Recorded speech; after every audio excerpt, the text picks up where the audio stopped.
excusez-moi. Comme ça, ça comme ça, ça comme ça. Et ben, ça va là. Ouais, ouais. Ouais, elle est bien. C'est lourd. Ouais, on va la mettre là. Ça. Voilà. C'est plus facile. C'est parce que c'est joli en plus. Allez, on y va. Ben, merci d'être là. Bravo. Parce que ça caille. Donc, voilà. Bon. Alors, je vais commencer.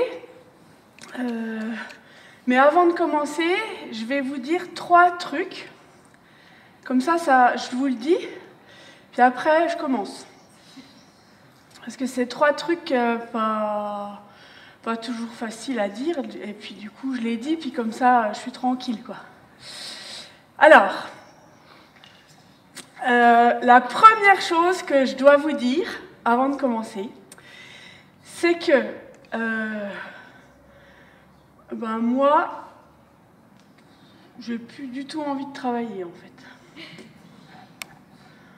Mais alors, non. Ça, c'est dit. Et c'est pas facile à dire, on croit comme ça. Alors, entre nous, c'est facile. Bah, vous êtes étudiante, ça... Okay. Moi, j'ai 40 ans. À 40 ans, dire j'ai pas envie de travailler, ça fait... oula, feignante. Non, j'ai pas envie. Bon, ça, c'est dit. Le deuxième truc que je dois vous dire, c'est que là, comme vous me voyez, je suis très en colère. Voilà. Ah oui. Ah oui, non, alors, parce que ça se voit pas. C'est rigolo. Oui, alors, pourquoi ça se voit pas? Ma théorie, c'est que, en fait, alors, moi, là, en fait, moi, je suis une fille. Vous voyez? Je suis une fille. Là, j'ai mis des trucs, là, j'ai mis des trucs. Bon, je suis une fille. Bon, une fille en colère,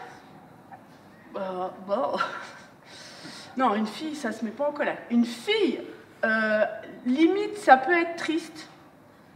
C'est mignon, une fille triste. Une fille qui pleure comme ça. Oh, c'est touchant. Une fille en colère, soit c'est une hystérique, puis bon, bah, on fait pas grand-chose pour elle. Soit ça va lui passer, ça va durer une semaine, 3-4 jours, le temps de ses ragnagnouches, et puis après ça ira mieux. Mais une femme qui porte une vraie colère, c'est pas tellement toléré. Et c'est dans l'autre sens pour les mecs et la tristesse. Hein. Un mec triste, oula. Hein, voilà, pourtant on est tous des êtres humains, mais non, on n'a pas le droit aux mêmes émotions. Ce qui fait donc que quand on est une fille, et quand on est élevé, voilà, en petite fille, hein, et ben, quand on a de la colère, et qu'on l'exprime, ça donne ça. Ça donne ça, mais vous ne pouvez pas voir parce que vous n'êtes pas dedans moi, mais là, par là, ça fait un espèce de truc dégueulasse. Voilà, c'est la colère. Elle est là. Voilà. Bon, ça, c'était la deuxième chose que je voulais vous dire. Et la troisième chose que je dois vous dire aussi, avant de commencer, alors là, c'est mon petit moment où je dois le dire parce que sinon on ne comprend rien. Mais j'aime pas trop parce que je trouve que ça fait la fille un petit peu prétentieuse. Mais bon, il faut que je le dise quand même. Alors,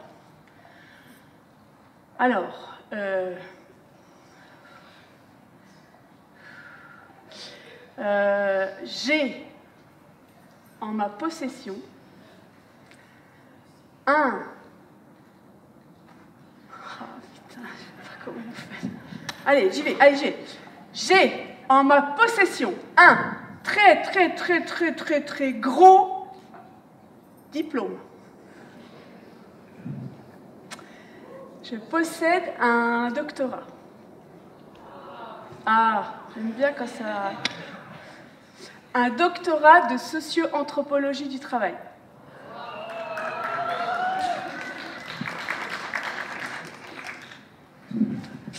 Voilà. Bac plus 8. Bac plus 8 en théorie. Parce que, moi, en fait, bac plus 8, vous savez tout ce que c'est, 8 ans d'études après le bac, moi j'ai mis 15 ans à aller au bout de la thèse. Pourquoi j'ai mis 15 ans? C'est pas que je redoublais, hein, on ne redouble plus à ce moment-là. C'est juste que, en fait, quand je faisais ma thèse, à l'époque, on pouvait encore avoir une thèse non financée.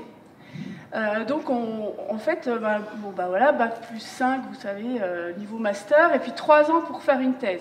Donc, en sciences sociales, déjà, on oublie. 3 ans, une thèse en sciences sociales, c'est vraiment trop court. C'est 4-5 ans quand on a un financement. Mais quand on n'a pas de financement, clairement, ça double. Parce qu'en fait, moi, ce que je faisais, j'allais bosser une année. Donc, j'avais ouvert des droits au chômage. Pendant mon année de chômage, je bossais ma thèse. Quand j'arrivais à la fin de mes droits, j'allais taffer. Évidemment, c'est interdit. C'est interdit par la loi. Tout le monde sait que ça marche comme ça, mais... Et donc, au lieu de mettre 5 ans à faire une thèse, on en met 10. Alors, ça a quand même l'avantage, on va dire, d'autant quand on est en socio du travail, c'est qu'en même temps qu'on étudie le travail, en même temps que moi j'étudiais le travail, j'expérimentais le marché du travail. Du coup, j'ai fait plein de petits boulots. Vraiment plein de petits boulots. Et puis, quand j'ai eu ma thèse, j'ai continué, puisque je savais faire que ça. Ce qui fait qu'aujourd'hui, j'ai 40 ans. Depuis que j'ai 18-20 ans, je bosse. Donc, j'ai une magnifique carrière de boulot précaire, 20 ans. Alors, je vais vous dire tout ce que j'ai fait. Vous allez voir. J'ai fait pas mal de trucs. Alors, j'ai fait pas mal de trucs.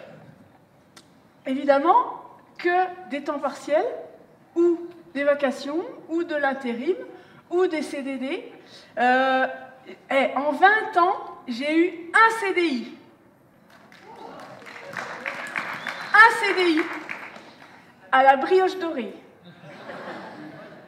Ah bah oui, tu signes à la Brioche Dorée. À la Brioche Dorée, tout le monde connaît, ceux qui ne connaissent pas, le concept, c'est vendre des croissants avec un serre-tête. Serre-tête sur les cheveux, vous voyez pas, j'ai tout petits cheveux comme ça. Sécurité, hygiène, bref. Alors, tout ce que j'ai fait comme boulot. J'ai commencé comme travailleuse agricole. J'ai cueilli des pommes, j'ai cueilli du tabac, j'ai fait les vendanges. J'ai été monitrice de colonies de vacances. J'ai été vendeuse de prêt-à-porter dans le cuir. J'ai été opératrice machine dans une usine d'injection plastique. Hôtesse d'accueil dans un musée, puis gardienne, puis guide. Serveuse dans une crêperie, serveuse à la Brioche Dorée. Agent administratif à l'université de Franche-Comté. J'ai été chargée de mission pour la mutualité sociale agricole. J'ai fait une étude sur la précarité en milieu rural dans la Creuse. J'ai été chargée de recherche sur la mémoire ouvrière. J'ai écrit 2 bouquins. On s'en fout. J'ai été administratrice des ventes. J'ai été en vrac chargée de recherche sur les herboristes de la ville de Gap, sur l'habitat des personnes âgées en Franche-Comté, sur le lycée technique de Besançon et sur l'activité industrielle dans les Mauges. J'ai été intérimaire dans une usine de pièces automobiles, porteuse de projets dans une entreprise d'insertion par le travail, assistante d'éducation dans un lycée professionnel, vendeuse en alimentation bio. Et pendant de nombreuses années, en parallèle de tout ça, j'ai été enseignante vacataire. J'ai donné des cours de sociaux. Alors, à la fac de droit, à la fac de sciences humaines, à la fac de médecine, à l'école d'Inf, à l'Institut de formation des travailleurs sociaux, et quand j'ai terminé en école de commerce, j'ai quitté la fac. Quand j'ai eu à faire des cours sur les RH, ça, c'était plus possible. Donc, j'ai fini ma thèse, je l'ai obtenue, et puis je suis partie. Pourquoi je suis partie? En fait, parce que vous connaissez un peu le milieu universitaire, là, on est sur un campus, donc je ne vous apprends rien. L'université, c'est une entreprise comme une autre. C'est une entreprise qui fonctionne en grande partie sur les précaires. Concrètement, quand moi j'étais encore à la fac, il y a une dizaine d'années, sur la totalité des enseignants, 30% étaient des contractuels, des gens qui avaient un contrat, et 70% étaient des vacataires, des gens qui venaient de l'extérieur, et beaucoup de doctorants qui donnaient des cours en TD pour payer leur thèse. Évidemment, quand, allez, on va dire sur les 70 précaires, quand 50% par rapport à la totalité veut rentrer dans la case des 30% contractuels, ben ça ne va pas, c'est faire rentrer un carré dans un rond. Eh bien, la fac, elle a un système, mais qu'on a par ailleurs en France, hein, qu'on aime bien mobiliser, c'est le fameux système de la cooptation. Et ça, c'est beau. Ça, c'est beau, c'est... Si vous voulez, la cooptation, c'est assez simple hein, à l'université, c'est-à-dire que si, et ça, c'est quand même des trucs assez incroyables dans la vie, quand même, il y a des hasards. Si vous êtes l'épouse d'un professeur bien installé dans un laboratoire, eh bien, incroyable, le hasard fait que vous aurez plus de chances d'avoir un poste. Ça, c'est la cooptation. Si vous êtes la fille, le fils, la nièce, le neveu, ça marche pas mal aussi. Ce qui marche le mieux, moi en tout cas, j'ai vu ça, c'était beau, c'est quand vous êtes la jeune maîtresse du vieux mandarin installé dans son laboratoire. Alors là, vous avez un poste, vous avez des tapis comme ça, rouges, qui s'ouvrent devant vous, des pétales de fleurs qu'on vous jette, voilà, pour rentrer à l'université. Bon. Voilà, donc c'est ça, comment on fait rentrer des gens dans ce système. Pas tous, hein, évidemment, il y a quelques personnes qui sont compétents et qui sont à leur place, mais ceux-là, ils rament dans ce monde de requins. Et voilà, moi j'étais ni la femme, ni la fille, ni la maîtresse, ni quoi que ce soit. Voilà, puis du coup j'en avais marre. Alors j'ai quitté le milieu universitaire. Et juste au moment où je quitte, dis donc, je croise des gens, incroyable, je ne savais pas d'où ils sortaient, je croise quelqu'un qui me parle du réseau repas. Réseau repas, réseau d'échanges et de pratiques alternatives et solidaires. Alors là, elle me dit, alors le réseau repas, c'est des entreprises qui sont regroupées dans un réseau, c'est toutes des entreprises en coopérative, en association, dans des statuts plutôt alternatifs qui expérimentent les prises de décision collectives, la hiérarchie horizontale, l'intelligence collective. Waouh! J'étais là, waouh, ça existe ça en vrai. Et elle me dit en plus, cerise sur le pompon, elle me dit, il propose une formation pendant 6 mois, tu peux aller en immersion dans ces entreprises, tu peux faire des chantiers avec d'autres compagnons alternatifs. Ah, je dis, tiens. Et donc, j'ai fait ça. J'ai fait cette formation du réseau repas et donc j'ai rencontré ces structures. Alors, pourquoi je vous raconte tout ça? En fait, moi, je viens vous parler du travail. Et j'ai besoin de me sentir légitime, en fait, tout simplement. Donc je vous dis tout ça parce que, pour simplement vous faire savoir que pendant vraiment de nombreuses années, j'ai étudié le travail d'un point de vue sociologique. J'ai expérimenté le marché de l'emploi et j'ai rencontré des autres façons de travailler. Donc c'est ce qui fait que je me sens plutôt à l'aise de venir vous parler du travail. Et aussi que je souhaite partager avec vous une autre vision du travail. Parce que c'est aussi ça là, qui coince. Et l'autre vision du travail sur laquelle j'aimerais qu'on vienne là doucement, c'est celle-ci. En fait, j'imagine que certains d'entre vous ont entendu parler de la racine latine du mot travail. Vous connaissez? Tripalium, qui veut dire tortue. Engin de torture à 3 pieds.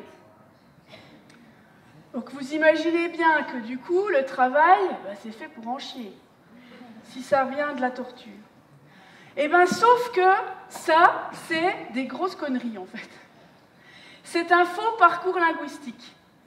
Quand on va vraiment creuser chez les linguistes d'où vient le mot travail, la plupart ne font pas de lien avec l'engin de torture.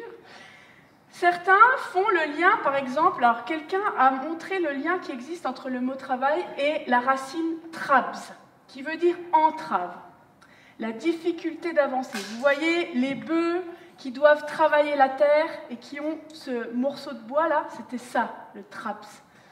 Entre une entrave et une torture, déjà, il y a des petites nuances. Hein. Mais ce qui est vachement plus intéressant, c'est quand une linguiste qui s'appelle Laporte fait le lien entre le mot travail et le mot travel, en anglais le voyage. Ah, et là, moi, ce qu'elle me raconte, ça me parle.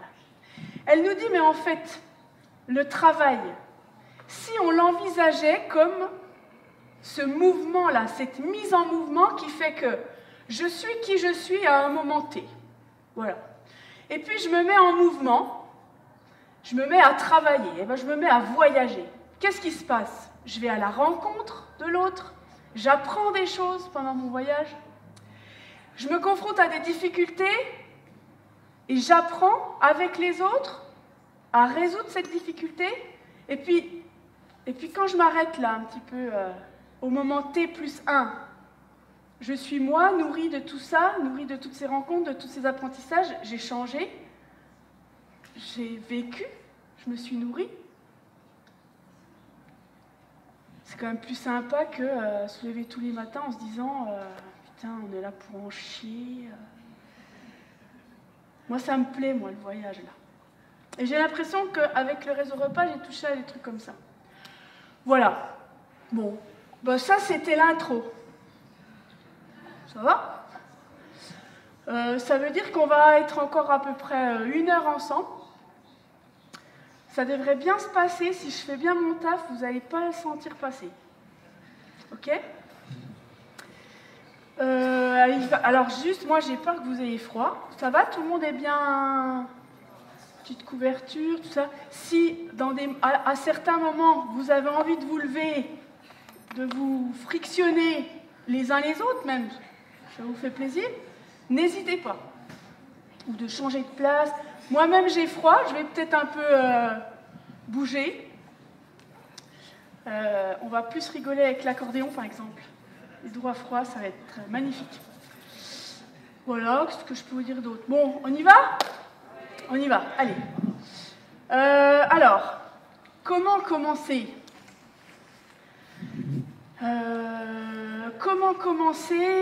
Une manière que j'ai trouvée pour commencer, c'est de me lancer un défi. Je me lance un défi qui est le suivant. Je vais vous expliquer de manière extrêmement précise la naissance du capitalisme et du salariat en moins de 3 minutes. Ça va? Vous vous sentez prêts? 1 minute? Oh putain. Allez, on y va. On est en Angleterre, 17e siècle. On a un petit paysan. Il a 3-4 moutons. Il a un petit potager. Il est dans ce qu'on appelle une économie de subsistance. Il a construit sa petite cabane, sa petite maison. C'est pas la folie, hein. Mais cette économie de subsistance lui donne de quoi vivre, de quoi se nourrir. Il est installé sur les terrains dévolus à l'usage collectif. Et donc, voilà, il fait sa vie en Angleterre. Pendant ce temps, pendant qu'il fait sa vie en Angleterre, dis donc, il y a des navires au sud de l'Europe qui rentrent des Amériques chargés d'or, de richesses. Et donc, cet or, cette richesse qui appartient à des nobles, hein, dans toute l'Europe, qui ont mis de l'argent dans tout ça, dans ces conquêtes, et ben, eux, ils vont vouloir le dépenser. Ils vont vouloir le dépenser, ils vont vouloir des beaux habits, des beaux tissus, parce qu'ils ont envie que ça se voit. Et là, dis donc, ben, c'est le moment où on fabrique du textile en Angleterre. On va mettre un peu plus de moutons. Et les terrains dévolus à l'usage collectif, les grands propriétaires terriens, ils vont en acheter de plus en plus. On va mettre de plus en plus de moutons. Ça correspond au moment aussi où on va mécaniser les usines. Il y a les premières usines textiles en Angleterre, on va les mécaniser. Il va y avoir la machine à vapeur qui va arriver. Tout. Et le petit paysan, on va le pousser on va le pousser parce qu'on a besoin de tout ce terrain. Et on va mettre de plus en plus de moutons. Et on va le pousser tant et si bien qu'on va lui dire, écoute, là maintenant, tu commences vraiment à nous gonfler là, dans la zone rurale. Va donc faire un tour en ville. Déjà, tu vas nous libérer l'espace, puis en plus, ça tombe bien, ils embauchent dans les usines, et tu vas aller vendre ta force de travail contre un salaire. Voilà. 3 minutes, on a parlé de la naissance du capitalisme, qui est quoi? Qui est vraiment l'opposition de classes, des classes riches qui ont vraiment besoin de dépenser leur argent, des classes très pauvres qui vont vendre leur force de travail, et la naissance du salariat avec très vite ce lien de subordination entre celui qui propose du travail et celui qui va vendre ses bras. Au tout début, ceux qui vendaient leur force de travail, ils se disaient on est dans de l'égalité, moi je vends ma force de travail et on me donne un salaire. Mais ça marche quand on est en nombre égal. Ce qu'on n'avait pas pensé tout de suite, c'est qu'il y a des milliers de gens qui vendent leur force de travail. Lien de subordination. Et donc, le capitalisme naît de ça, le salariat, et derrière, qu'est-ce qui va se passer? On va avoir des siècles qui vont marquer l'évolution du salariat. Est-ce que vous savez quelles sont les grandes innovations qui vont marquer la révolution industrielle? La machine à vapeur. Il y en a plein, hein? L'électricité, le train. Il y a toujours quelque chose qu'on oublie, que tout le monde oublie parce que c'est tellement intégré en nous, dans notre corps, dans notre quotidien, qu'on a oublié que ça fait partie aussi c'est un élément essentiel de la révolution industrielle. Les usines, quelque chose qui fait partie de notre quotidien, de notre vie, à chacun, individuellement. Autre chose encore, c'est... L'hygiène. Au réveil, c'est là. Quoi? Qu'est-ce qu'il a, le téléphone? L'heure, l'horloge. L'horloge, le rapport au temps. En fait, le système capitaliste, il va de pair avec un système temporaire bien spécifique. En fait, il y a quelqu'un qui a écrit là-dessus. Il s'appelle Edward P. Thompson, et il a écrit un livre qui s'appelle « Temps, discipline du travail et capitalisme industriel ». En fait, le capitalisme, il a besoin de discipline. Et la discipline, c'est quoi? C'est l'heure, c'est arriver à l'heure, partir à l'heure. C'est l'heure qui correspond au temps de fonctionnement des machines. Et l'entrée des ouvriers dans les usines, c'est le moment aussi où on va savoir réduire la taille des horloges monumentales pour les faire rentrer à l'usine. Quand vous voyez des photos très anciennes avec des grandes horloges dans les ateliers, c'est pour bien faire comprendre qu'il faut se soumettre à ce temps-là. Alors, pourquoi je vous dis ça? En fait, il faut se rendre compte que les rythmes ont véritablement changé avec le capitalisme industriel. Comment on travaillait avant l'usine? Dans ce livre, Thompson, il parle des rythmes de travail d'un tisserand fermier. Donc déjà, vous voyez, on n'est pas dans la monoactivité. Avant le capitalisme industriel, on est dans de la pluriactivité. Et on va voir combien les activités des gens et les rythmes sont variés. Et comment c'est riche. En fait, le capitalisme, quand même, ça appauvrit vachement l'humain, quoi. On le voit là, il dit... Le journal d'un tisserand fermier, donc on est en 1782. En octobre 1782, outre son métier de tisserand, il est encore employé aux moissons et au battage. Alors il est écrit, le 14 octobre, il livre sa pièce achevée et notice donc que 4 verges 3 quarts. Le 23, il travaille à l'extérieur jusqu'à 15 heures, et puis il rapièce son habit dans la soirée. Le 24 décembre, il dit, j'ai tissé 2 verges avant 11 heures, j'ai fait le tas de charbon, balayé le plafond et les murs de la cuisine, j'ai épandu le fumier jusqu'à 10 heures du soir. Il dit, le 25 janvier, il tisse 2 verges, se rend au village voisin, s'acquitte de menus travaux autour et dans la cour, écrit une lettre dans la soirée. Entre autres occupations, il effectue des livraisons à façon avec une charrette à cheval, ramasse des cerises, aide à la construction de la digue d'un moulin, participe à une réunion chez les baptistes et assiste à une pendaison publique. C'est riche quand même. Voilà, c'est varié en tout cas. Bon, ça c'est avant de rentrer dans l'usine. Et quand les travailleurs entrent à l'usine, première génération, alors ça c'est un super passage, c'est pareil, c'est dans le règlement intérieur de la fonderie Crollet, c'est un alinéa qui a été ajouté à ce règlement par le patron. Il écrit la chose suivante. Vous allez voir combien le temps est un enjeu, et on a oublié ça. Il est écrit ceci dans ce règlement. Ayant été informé que certains employés ont été assez malhonnêtes pour régler l'heure de la cloche de sortie sur l'horloge qui avançait le plus, et l'heure de la cloche d'entrée sur l'horloge qui retardait le plus, et que ces deux sinistres traîtres de Fowell et Skellern, qui doivent être les contremaîtres, les ont sciemment laissés faire, j'ordonne par la présente que personne, sous aucun prétexte, ne tienne compte d'aucune horloge, cloche, montre ou cadran, autre que l'horloge du contremaître, qui ne sera elle-même réglée que par son dépositaire officiel. Le temps, c'est la discipline.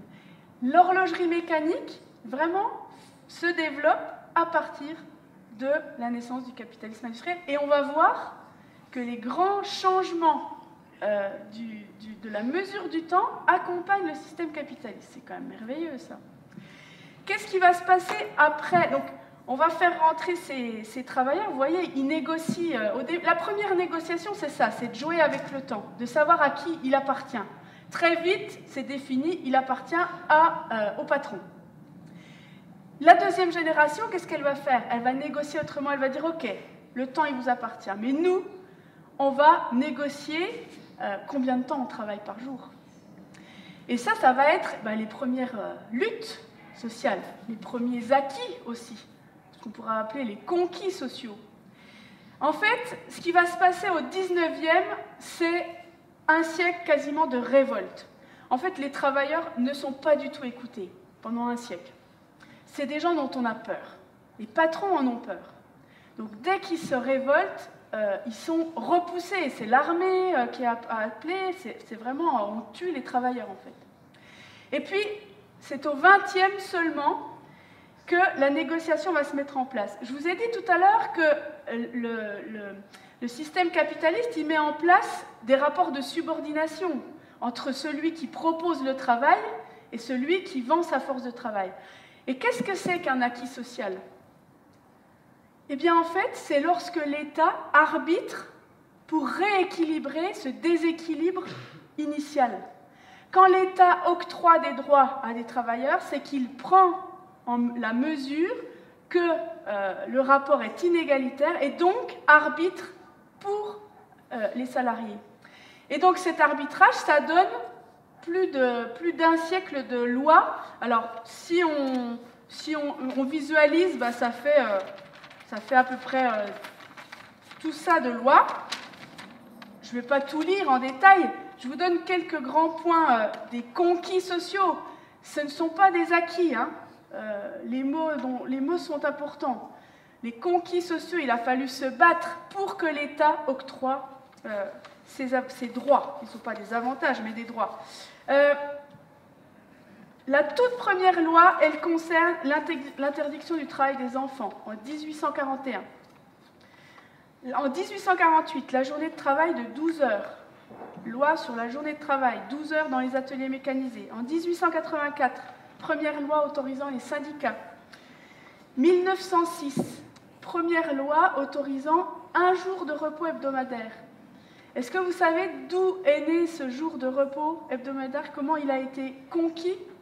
Il a fallu en fait des accidents énormes dans les mines en Lorraine, qu'il y ait plus de 1000 mineurs morts au fond des mines, et que l'État ne fasse pas son travail de sauvetage, et dans la négociation octroie un jour de repos par semaine. Avant ça, le travailleur travaillait tous les jours. En 1910, première loi sur les retraites. Alors la loi sur les retraites, c'est pareil, c'est pas des cadeaux, hein. C'est pas parce qu'on estime qu'un un vieux, il a le droit à du repos. Non, c'est pour fixer les salariés. Avant, on est quand même dans le plein emploi. Et donc, quelqu'un qui en a marre d'une entreprise, il va aller voir ailleurs. On peut fixer ces salariés en leur offrant la retraite, l'habitat. Hein. Souvent, on a des maisons ouvrières qui sont proposées pour fixer le personnel, parce que ça coûte de l'argent de reformer à chaque fois des gens. 1936, le Front populaire, avec l'augmentation générale des salaires, les 2 semaines de congés payés, la loi sur les conventions collectives, et puis en 58, première loi sur les assédiques, en 73, première loi sur le contrôle des licenciements. Et puis, on continue. Alors aujourd'hui, c'est plus des lois, c'est des ordonnances. Et ces ordonnances, elles ont changé de mode d'arbitrage. On va y revenir après, mais on n'arbitre plus dans le sens des salariés. Voilà. Pourquoi je vous dis tout ça? Donc 2 siècles des acquis, des conquis sociaux qui font vraiment le socle du capitalisme industriel classique. Des gens qui se sont battus. Alors, je vous ai dit que j'avais fait une thèse, mais je ne vous ai pas dit sur quoi. Alors, je vais vous dire le titre de ma thèse, parce que c'est toujours un petit peu bling-bling. Puisqu'un titre de thèse, c'est pour faire croire qu'on est intelligent. Donc, en général, on utilise des mots qui ne veulent rien dire. Alors, la mienne, c'est pas pire. Hein. Mais, c'est quoi que j'aime... Alors, approche socio-anthropologique d'une reconversion industrielle, 2 points, de l'horlogerie aux microtechniques à Besançon. Bon, ça veut juste dire que j'ai étudié le système industriel horloger qui s'est développé à Besançon, là d'où je viens, pendant 2 siècles, et comment il s'est transformé dans les années 70 pour donner une nouvelle activité, une autre organisation. Ce qui fait que, dans le cadre de cette thèse, j'ai eu la chance de rencontrer ce qui est aujourd'hui pour moi des représentants du capitalisme industriel d'avant les années 70, des choses qu'on n'a pas connues en fait. Moi j'ai 40 ans, des gens en fait qui parlent du travail d'une manière complètement, pour ma génération et j'imagine pour la vôtre encore plus, de façon complètement incroyable. J'ai donc, dans le cadre de cette thèse, rencontré énormément de travailleurs, d'ouvriers du système capitaliste industriel. Premier horloger que je vais rencontrer dans le cadre de mes recherches, évidemment, accueil, café, tarte, on s'installe. Et là, on commence à parler de son travail. Donc, c'est un petit papy, il a 70 ans. Je lui dis alors, est-ce que vous pouvez me parler un petit peu de votre vie professionnelle? Première phrase. J'ai aimé l'usine. J'ai aimé l'usine. Il me dit, d'accord, moi, je vous ai dit que moi, l'usine, j'y étais à ce moment-là. Donc le mot aimer, je le trouve un petit peu violent, là. Je le trouve un petit peu fort. Ok, vous avez aimé l'usine. Alors expliquez-moi un petit peu. Il me dit, j'ai aimé l'usine. D'abord parce que j'y avais mes amis. Mes amis, pas mes collègues, pas mes camarades. Alors les camarades, si, quand ils me parlent du syndicat, il y avait du monde. Mais mes amis, ça il y a un truc, quoi. Il y a l'amitié, il y a le collectif, il y a le syndicat. Il y a la force du groupe. Quand ils parlent, il y a une conscience d'appartenir à un corps de métier. Des gens qui se complètent, qui s'entraident pour fabriquer un objet. Et alors ça, c'est un autre élément hyper fort de son discours qui me met de la distance, qui fait que je ne comprends pas. C'est le rapport à l'objet qu'il a. Cette identification à l'objet. Cette capacité de dire, mais d'abord, un horloger ne peut pas vous parler d'une montre sans aller vous en chercher une, l'ouvrir et vous montrer ce qu'il y a dedans. Dans une horlogerie, dans une montre mécanique, il y a 120 pièces. Et donc, là, il vous fait la démonstration. Quoi. Il vous dit, vous vous rendez compte, dans cet objet, 120 pièces qui tiennent là-dedans. Et vous entendez, là, le tic-tac? Ça, c'est un cœur qui bat, ça. Ah non, mais c'est des poètes, les horlogers. C'est un cœur qui bat et il vous dit, c'est nous qui insufflons ce cœur qui bat dans cet objet. Alors j'ai cru être tombée effectivement sur un poète, mais c'est pas ça. Il n'y a pas un poète dans ce milieu, dans ces milieux professionnels. C'est qu'il faut comprendre qu'il y a des mythologies de métiers. Chaque métier se raconte une histoire collective, et tout le monde se reconnaît dans cette histoire. Les petites mains aux ingénieurs, aux cadres, tout le monde se raconte qu'un horloger, ça met la vie dans une montre. Et c'est ce mythe qui donne du sens aussi, un sens quasi spirituel en fait au métier, des choses qui sont loin de ce qu'on connaît. Le collectif, l'objet, le rapport au territoire. Quand je rencontrais ces horlogers, ils me parlaient de Besançon, capitale de l'horlogerie française. Ça, c'était, alors ça fait un petit peu main sur le cœur, mais ce qui est important, c'est de vous dire que c'est des personnes pour qui c'est important d'identifier son territoire. De dire ce que je fais, mon activité, marque un territoire, dit qui il est, lui donne une identité. Aujourd'hui, quand vous allez dans certains endroits un peu... moi, j'ai vu des endroits où il y a des entreprises alternatives qui marquent des territoires, qui marquent tout un ensemble, parce que l'entreprise, dans sa façon de faire, va générer un type de commerce, un type d'éducation. C'était ça à une échelle plus grande, mais cette identité qui va marquer un territoire. Et ça, c'était puissant. Donc dans tout ça, ils se reconnaissaient. Bon, je trouvais que c'était éloigné de ce que moi je connaissais. Ça l'était d'autant plus quand j'ai rencontré les horlogères. Alors là, les horlogères, je me sentais déjà un petit peu loin des horlogers, mais alors là, pareil, je vais voir mes petites mamies, accueil au top. La première aussi me dit « Qu'est-ce qu'on a rigolé à l'usine ?» Ah ouais? Moi, je rigole pas, moi, quand je vais à l'usine. Qu'est-ce qu'on a rigolé à l'usine? Expliquez-moi ça. Alors, elle ne m'explique pas juste ce qu'elle fait à l'usine, elle m'explique déjà son parcours. Et son parcours, il est bien éloigné du mien. Son parcours, en fait, ces femmes qui ont travaillé dans les usines dans les années 60, ce sont des femmes qui viennent du monde rural, qui viennent des petits patelins autour de Besançon. Et en fait, elles sont dans des familles, des grosses familles, paysannes, et donc elles pensent, à l'époque, que leur destin, ça va être d'épouser un paysan, le voisin, ou du bled d'à côté. Elles savent que du coup, il y en a que ça ne fait pas triper. En plus, quand on est femme de paysan, on n'a pas de salaire. Donc ça veut dire qu'on se soumet au choix de son mari en termes de gestion économique.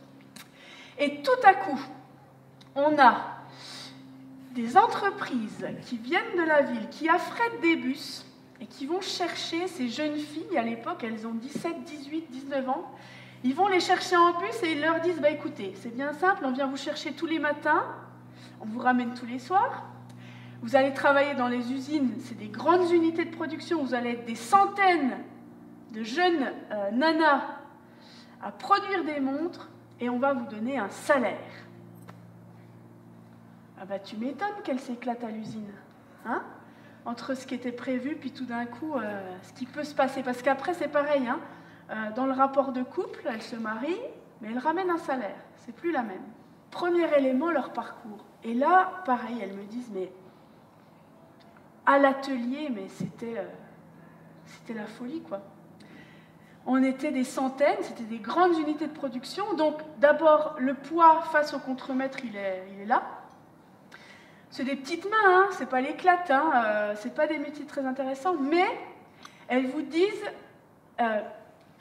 toute la capacité qu'elles ont à mettre de l'ingéniosité là où on ne voit que de la routine. Elles me disent, mais en fait, on était sur des chaînes de montage, mais ce qui comptait à l'époque, c'était pas de répéter toujours le même geste, ça, tout le monde sait le faire, mais on avait à cœur de chercher comment améliorer, comment apporter une touche d'ingéniosité, soit pour que ça soit un peu moins compliqué à faire, tel geste, soit pour se simplifier la vie aussi. Hein, il y en a une, elle me raconte, elle est sur l'atelier, elle est la seule, personne n'a ça, mais personne n'a vu, elle a un petit tiroir, elle, sous son établi.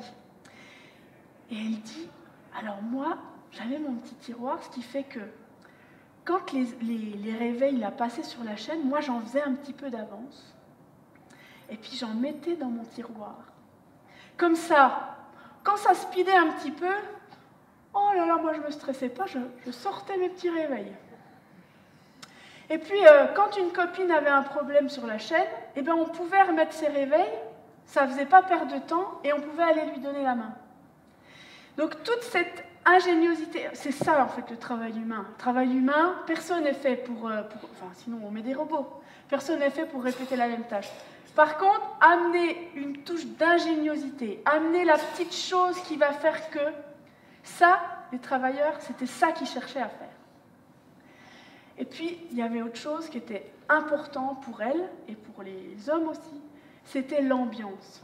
Les ouvriers, Michel Verret a écrit sur les ouvriers. C'est un très très bon auteur parce que c'est très poétique ce qu'il écrit sur la classe ouvrière. Et lui, il dit, les ouvriers, ils cultivent les arts d'ambiance. Donc, ça chante dans les ateliers. Et puis, quand on veut sortir, on va danser. Donc, les femmes, quand elles me racontent l'usine, elles me racontent aussi quand elles allaient au bal. Elles me disent, mais nous, tous les samedis, on allait au bal. Alors, en plus, c'était capitalisme très paternaliste. Donc, souvent, c'est l'usine, c'est les différentes usines qui organisaient les bals. Et alors, les ouvrières, elles vous disent, il y en a certaines, elles disent, moi, j'étais au service qui peignait les petites aiguilles pour que ça soit fluorescent. Alors, à l'époque, c'était au radium qu'on faisait du fluorescent. Hein. Métaux lourds, on y va. Hein. Donc, elle mouillait le pinceau sur la langue, et puis elle peignait. Mais sauf que quand elles allaient au bal, elles prenaient un petit peu de radium, et elles se peinturluraient les ongles, elles se faisaient les paupières, et elles allaient guincher au baloche. Alors nous aussi, on va aller au baloche pour faire un petit hommage à Paulette, à Georgette. Alors, deux choses. Ça caille, ce qui fait que je ne sens plus mes doigts. Ça va être un peu compliqué, ça c'est une chose. Je pourrais vous dire que c'est la seule raison pour laquelle je vais jouer faux. C'est pas vrai. C'est-à-dire que l'autre raison, c'est que je ne joue pas très bien de l'accordéon. Mais c'est important d'en jouer quand même. On m'a dit, il n'y a pas très longtemps, une petite dame m'a dit « Vous avez bien raison de jouer, même si vous ne savez pas bien jouer, parce qu'il n'y a pas que ceux qui jouent très bien qui ont le droit de jouer devant les autres. » Je trouvais qu'elle n'avait pas tort. Donc, du coup, je décide de continuer. Alors, la dernière fois que j'ai joué, on m'a appelée Brigitte Fausse-Note.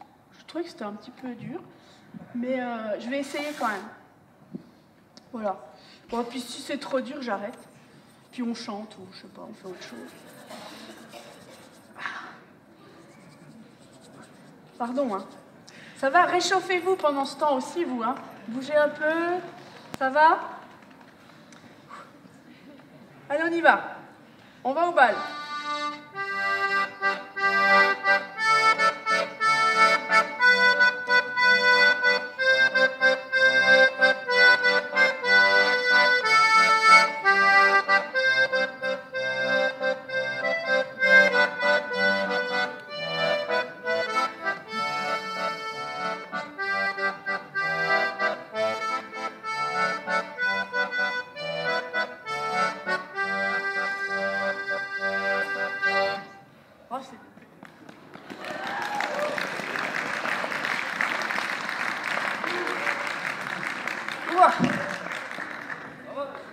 Ça va?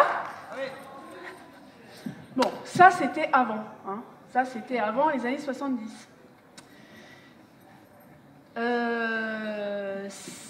symboliquement, allez, je vous pose la question, vous êtes tous tout jeunes là.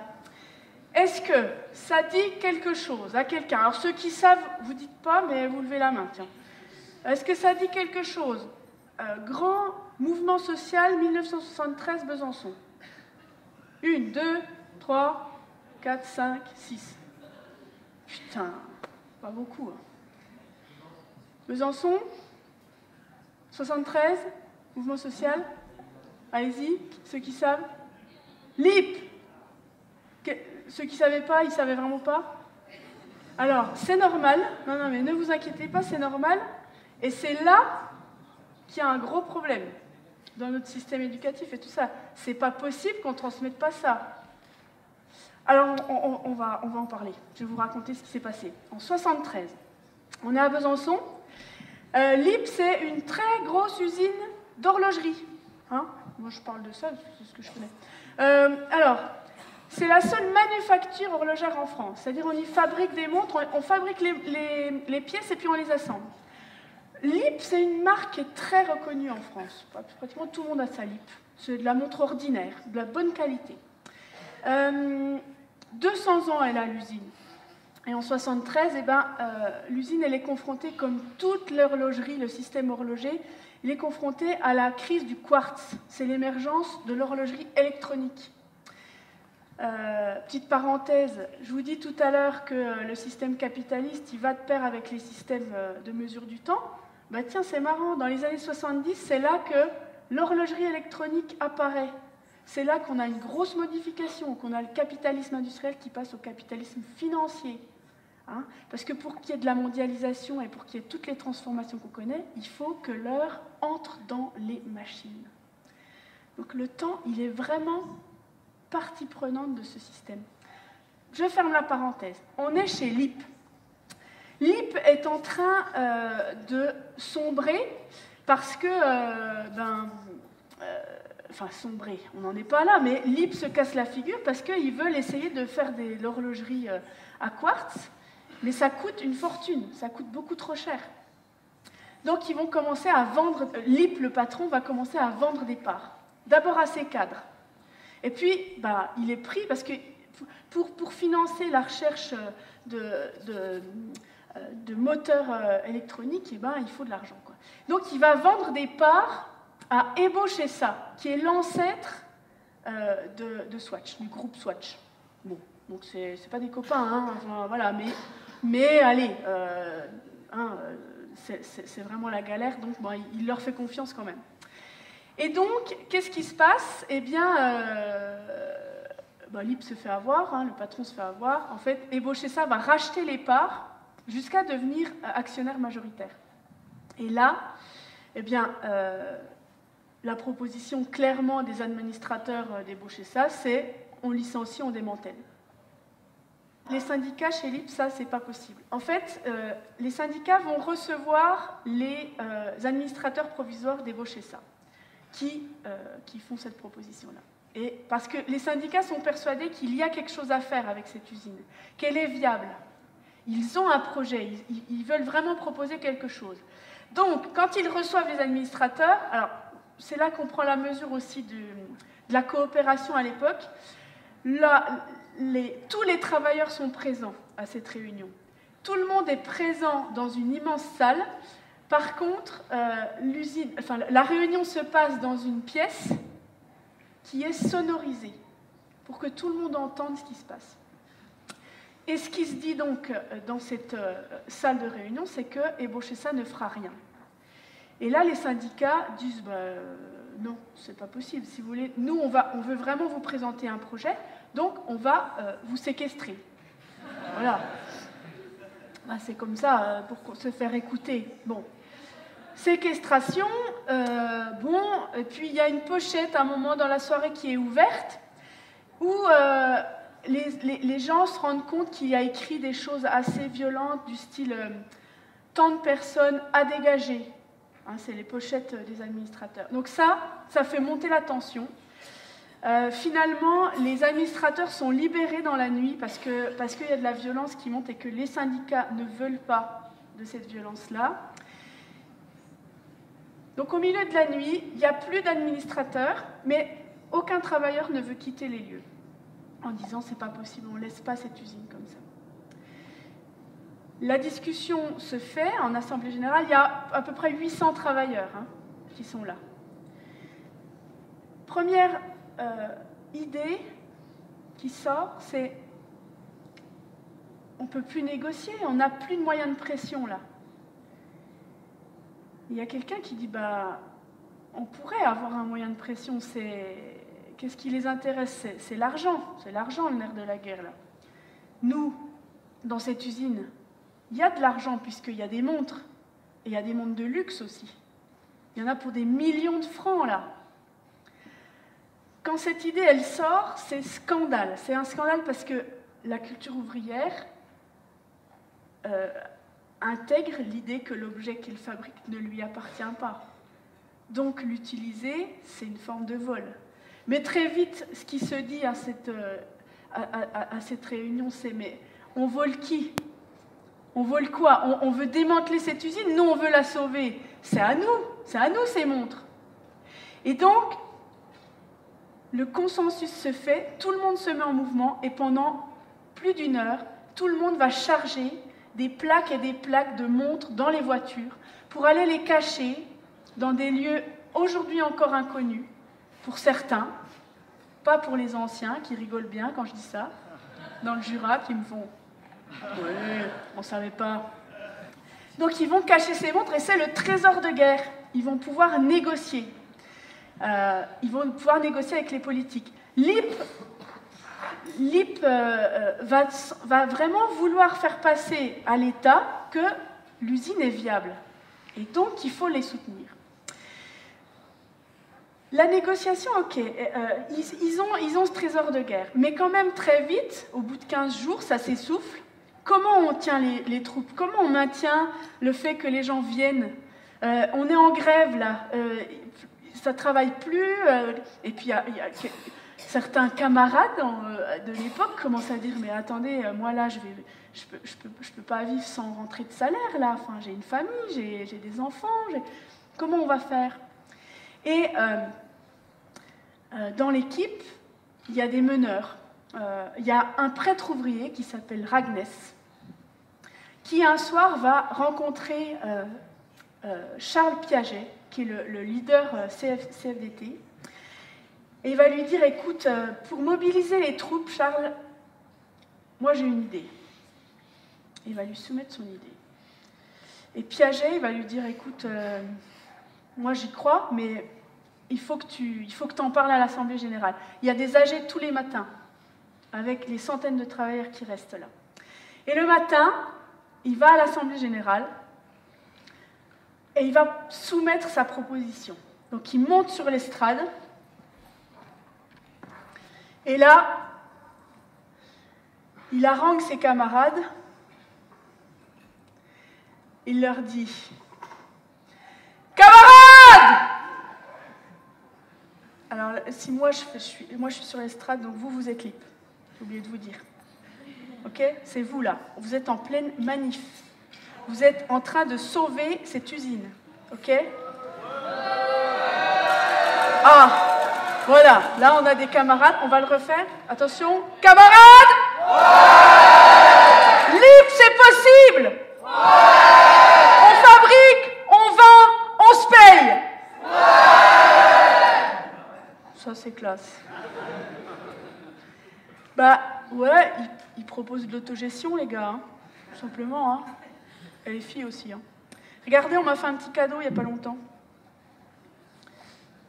Et c'est un petit jeune qui fait ça, c'est classe, C'est possible. On fabrique, on vend, on se paye. Bah, c'est mon mouchoir. Et ils font ça, les gens. Ils remettent les machines en route. Ils se mettent à refabriquer des montres. Ils les fabriquent, ils les vendent. Le samedi matin, ouverture de l'usine. Et tous les copains, d'abord de Besançon, et le mouvement, il va faire du bruit dans toute la France. Donc, toute la France va se déplacer. Pendant 9 mois, il va durer ce mouvement. Pendant 9 mois, l'usine, elle est ouverte.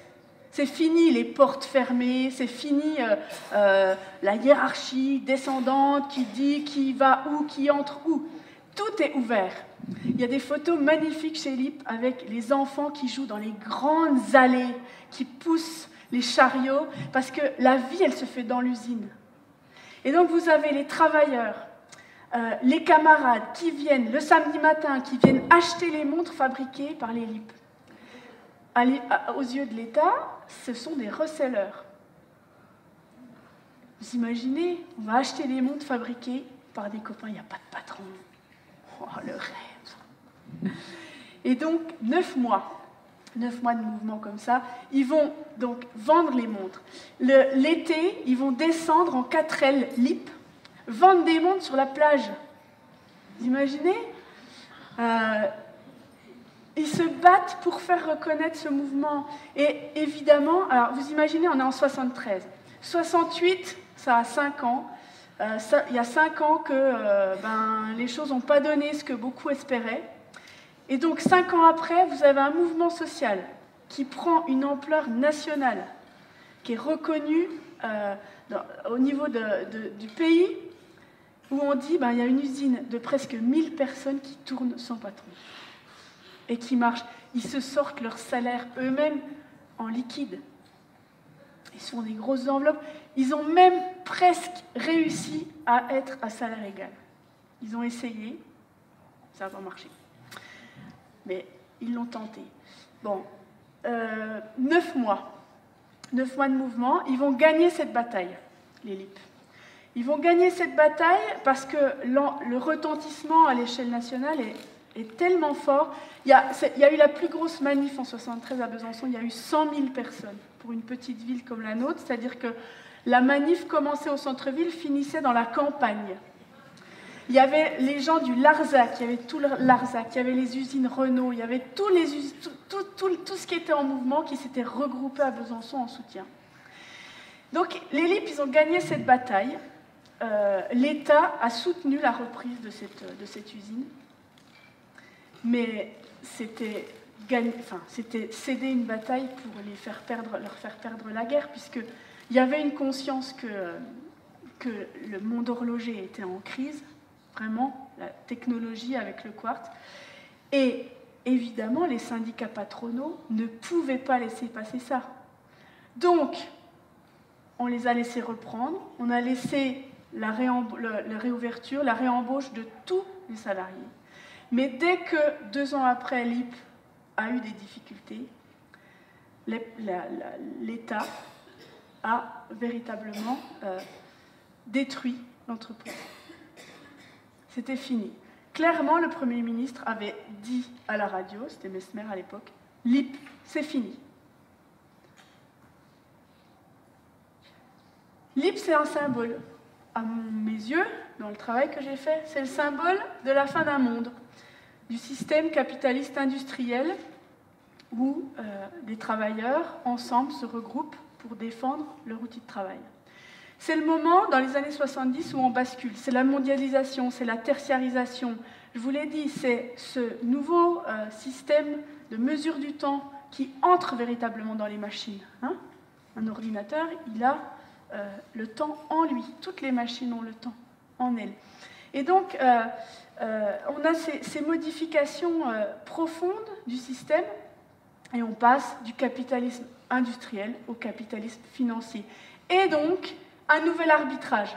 Ce passage-là fait qu'au niveau des politiques, l'arbitrage ne se fait plus pour les salariés, mais pour l'économie, pour les entreprises. C'est ça le capitalisme financier. C'est quand les politiques se mettent à arbitrer du point de vue de l'économique. C'est la politique de Reagan, de Thatcher, et puis les héritiers, hein, puis nous on en a un beau là en ce moment.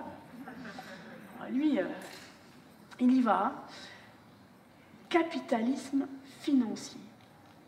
Alors, vous le savez, le capitalisme, déjà, c'est la recherche du profit. Ce capitalisme qui date des années 70-80, c'est le profit pour les actionnaire.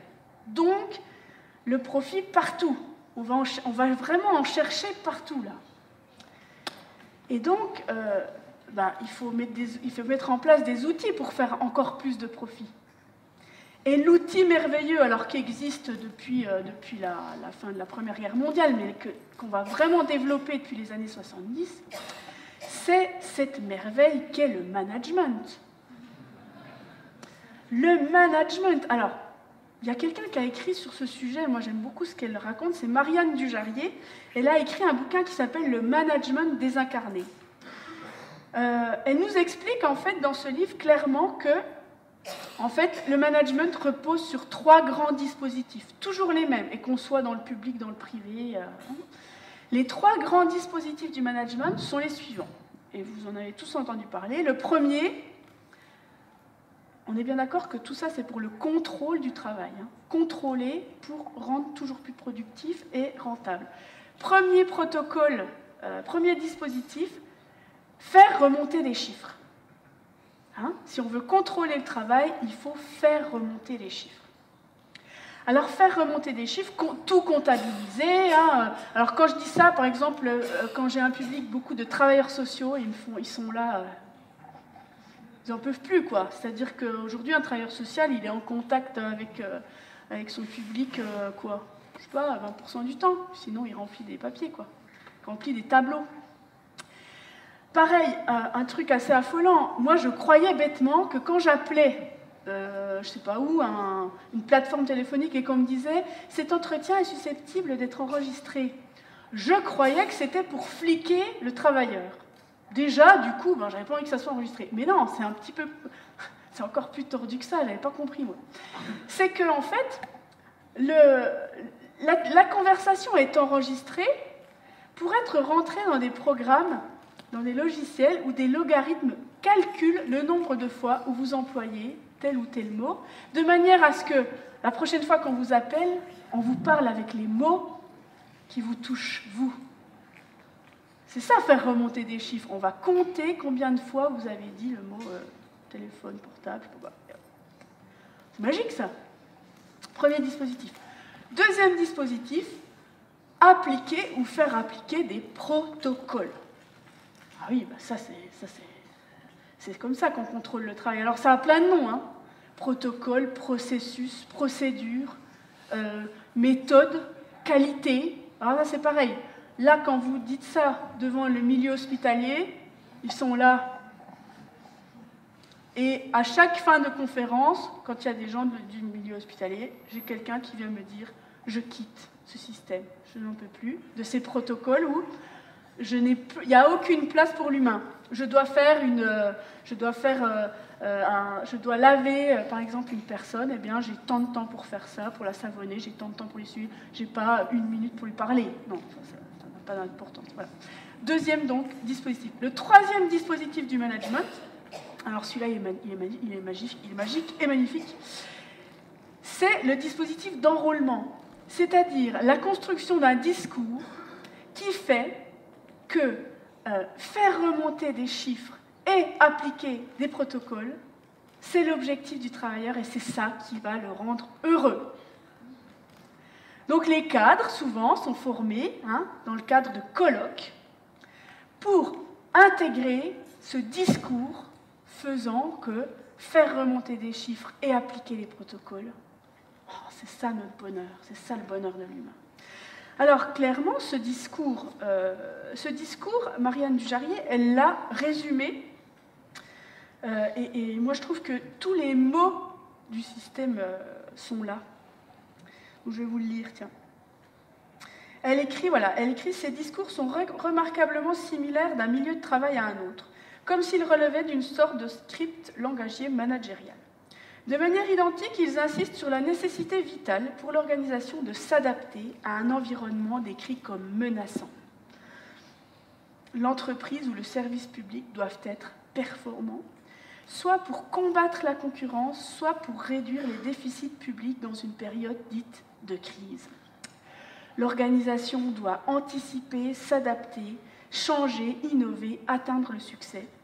Ici, la menace de transformation des emplois par délocalisation, externalisation, privatisation pointe explicitement. Ces discours se font ensuite porteurs de promesses d'intérêts matériels et moraux. Les finalités poursuivies seraient bénéfiques pour tous. Outre des carrières et des primes pour ceux qui coopèrent, les professionnels pourraient y rencontrer des défis passionnants et des occasions de développement de leurs compétences, de leur autonomie, de leur employabilité et même de leur personnalité. Un développement personnel par le management, c'est formidable. Les clients, les citoyens seront mieux servis. Le travail sera également plus intéressant, notamment grâce à l'automatisation de certaines tâches répétitives et pénibles. L'actionnaire sera rassuré. L'État renforcé. Et enfin, le ton se fait plus dur et réaliste en informant des risques et sanctions individuelles qu'encourent ceux qui s'opposeraient à ces changements à la fois nécessaires et heureux. Hein, on ne discute pas. D'accord? Bon, c'est ça, aujourd'hui, le système du management. Alors, ça touche tous les milieux. Ça touche tout le monde. Personne n'est sorti de ça. Je vais vous dire à quel point. Moi, donc je fais une conférence gesticulée, je fais partie de la Fédération française des conférenciers gesticulants. Eh bien, on nous donne des objectifs de rentabilité, clairement. Il ne faut pas croire que l'éducation populaire n'est pas soumise à ça, c'est-à-dire que nous, on a dans l'obligation d'être rentable. Ce qui fait, qu'est-ce que ça donne concrètement? Eh bien, vous croyez que vous êtes venu comme ça, tranquillement, à une conférence gesticulée, librement. Bon, c'est tout faux. Hein, c'est pas ça. C'est-à-dire que vous ne le savez pas, mais moi, avant de venir ici, j'ai reçu votre CV en tant que public. Et pour être vraiment dans la logique de rentabilité, je dois vérifier si vous êtes un bon public, et donc je dois faire un entretien d'embauche. Je dois voir si vous êtes un public recrutable, voilà, clairement. Donc je vous le dis, moi j'ai pas le choix, hein. Donc on va le faire, cet entretien, ça va nous prendre 5 minutes, mais voilà, comme quoi, on est quand même dans un drôle de monde, hein. Alors, moi, j'ai reçu votre CV, hein, je vous le dis. CV collectif, donc, en tant que public.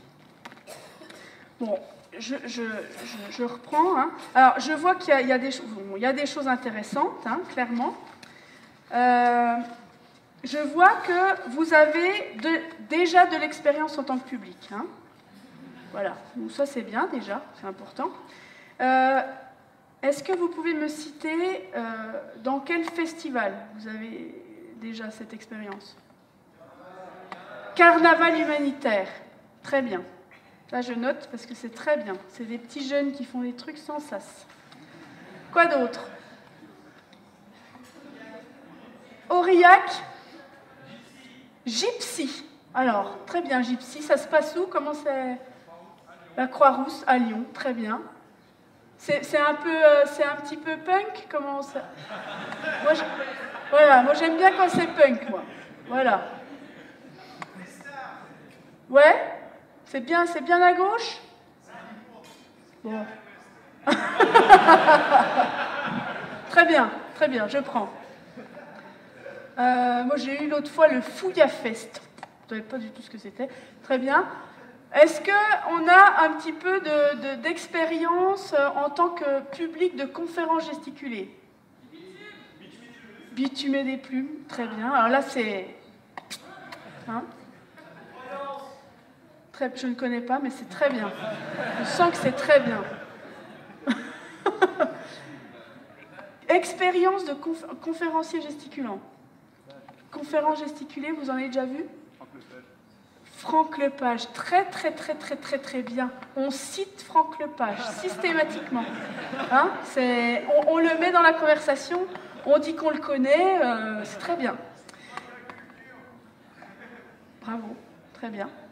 Alors, pour ceux qui... Oh, excusez-moi, là, j'ai pas l'habitude. Pour ceux qui n'ont pas cette expérience, est-ce que vous êtes prêts à vous former? Oui, très bien, on dit oui. Hein. En entretien d'embauche, on dit oui. On veut se former, on a la gagne, on le veut, on a un bon public. Hein. Ok, très bien. Alors, très bien. Bon, moi pour l'instant c'est bien, hein, je prends voilà, ça me va. Alors, entretien d'embauche, j'ai besoin de connaître vos 2 qualités, 2 défauts. Allez, comme ça, vos 2 qualités, perfectionniste, de gauche et de gauche. Moi j'aime bien. Alors, bon allez, on dit de gauche, allez. Attentif, bien ça. Curieux, humain, sympathique, humanitaire. J'avais dit 2. Hein. Donc l'humilité, bon, hein. Ok. Et vos 2 défauts, humilité. Ah ben non. Attendez, moi on m'a dit qu'il y avait des ingénieurs ici. Donc vous avez appris en école d'ingénieur. 2 qualités, 2 défauts, c'est que 2 qualités. Hein, donc on est bien d'accord, c'est perfectionniste. Il est beau celui-là. Un défaut, je suis perfectionniste, ça me pourrit la vie. Autre défaut, impatient. Ah ouais, il est bien aussi celui-là. Je suis impatient. Voilà, addict du travail. Oh, il est bien aussi. Je suis addict. Super. Super. Bon, écoutez, là, je pense qu'on a quand même un public, là, c'est haut de gamme, quoi. Alors, je ne vous cache pas que moi, j'ai d'autres publics à voir. Évidemment. Donc, je vais y rencontrer. Si vous n'avez pas de nouvelles sous 15 jours, c'est que c'est mort, mais ne m'appelez pas. Voilà. Mais je vous mets sur le haut du... Hein. Simplement, alors, je vais finir là-dessus. Je ne suis pas coach, tout ça, hein, à un moment donné, mais c'est pour vous. Si vous refaites ce type d'entretien à l'occasion, je ne vise personne, je ne regarde personne. Mais au niveau vestimentaire, il faut faire un petit effort. Et j'ajouterai, pour certains, je ne regarde toujours personne, au niveau capillaire. Ça, c'est... Enfin, voilà, hein. Les dreads et compagnie, ça, c'est pas possible. Voilà. Bon, bah écoutez, c'était un bon entretien. Alors, je précise, parce qu'on m'a déjà fait le coup, il n'y a pas de Fédération française des conférenciers gesticulants. C'est une grosse blague. On ne me demande pas de faire des entretiens d'embauche, c'est faux, ça n'existe pas. Hein, parce qu'on est déjà venu me voir à la fin en me disant, c'est quand même dingue, hein. C'est quand même fou, hein. On est dans un monde... Donc non, hein, on oublie, c'est une blague. C'est pour en rigoler. Parce que quand même, c'est pas très... C'est quand même pas très glorieux. Ça va? Ça caille, hein? Attendez, c'est gelé. Je bois un petit coup et puis on continue. Ça va? Alors, j'ai un bel accent du Jura des fois. Alors, on y va ou quoi? Attendez, je me mouche.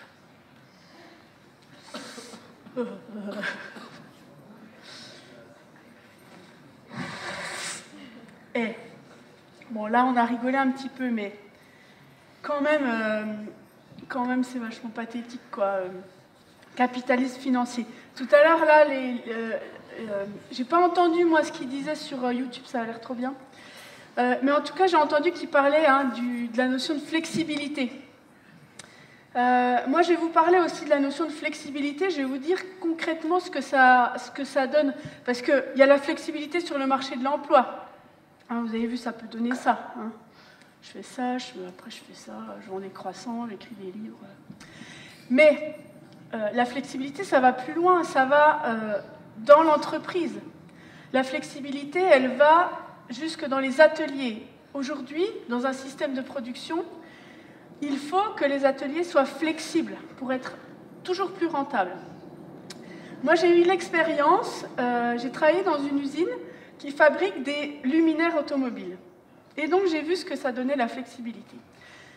Cette usine, donc, elle elle a son siège en Espagne et elle a un centre de production à Besançon, un centre de production en Roumanie, un centre de production en Chine. C'est la même unité, c'est la même entreprise. Pourquoi elle est organisée comme ça? Eh bien, je vous l'ai dit, Besançon est une capitale horlogère, enfin a été, donc maîtrise des compétences en termes de savoir microtechnique. Donc pour fabriquer ces luminaires automobiles, il faut des gens qui ont des compétences. Donc qu'est-ce qu'ils font? En fait, ils créent une ligne pour fabriquer une pièce, par exemple un phare. Ils vont créer cette ligne et pendant 1 an et demi, ils vont la tester à Besançon. Avec du personnel en intérim. Ben oui, c'est qu'1 an et demi. On ne va pas les embaucher en CDI quand même. Et puis on va prendre des femmes, tiens, c'est pratique. Donc, 1 an et demi, 20 nanas qui vont tester une chaîne de montage. Donc, pendant 1 an et demi, il va se passer tout ce qui peut arriver pour fabriquer une pièce, quoi. Il va y avoir toujours plein de problèmes et on va résoudre les problèmes jusqu'à ce que, en gros, il n'y en ait plus. Et quand tout est réglé, la ligne, elle part, mais en entier, hein. Chaque machine part en Roumanie. Oui, parce que la main-d'œuvre est bien moins chère, enfin, coûte bien moins cher, parce que ça coûte, hein. Un travailleur, ça coûte. Waouh! Oh là là! Oh, trop bien. Merci beaucoup. Déjà pour me réchauffer les mains. Merci beaucoup. Et donc cette ligne, elle part en Roumanie, une fois qu'elle a été testée et que tout va bien. Et figurez-vous que quand je bossais là-bas, alors moi, je n'étais pas sur cette ligne. J'étais au service qualité, c'était passionnant, je triais des pièces, voilà. Mais pendant que j'étais là-bas, en intérim, j'ai vu le moment où ils ont envoyé la ligne en Roumanie. Concrètement, qu'est-ce que ça a donné? Un jeudi matin, donc la ligne allait partir dans le week-end, hein, elle allait être transportée dans le week-end dans des camions pour démarrer le lundi en Roumanie. Le jeudi, un groupe de 20 nanas, des petites roumaines, sont arrivées dans l'usine, avec à leur tête un futur chef d'atelier. Et elles ont été postées derrière chaque poste de la chaîne de montage. Et donc, les nanas, les intérimaires françaises, qui allaient perdre leur boulot le vendredi soir, ont dû former les ouvrières roumaines. Évidemment, pas de prime ou quoi que ce soit. Faut déconner, non? Sans traducteur, sans baisse des cadences. Hein? Voilà, c'est ça, hein, aujourd'hui, la flexibilité. Un cadre qui forme un autre cadre, on va lui mettre des RTT, des dispos. Là, 20 nanas ne doivent pas baisser les cadences pour produire. Alors, qu'est-ce qui se passe dans ces moments-là? Pendant que j'étais dans cette usine, le même jour ou le vendredi, je ne sais pas, il y a eu un incident. Je mets des guillemets. Quelqu'un a étalé sa merde sur les murs des toilettes de l'usine. Voilà.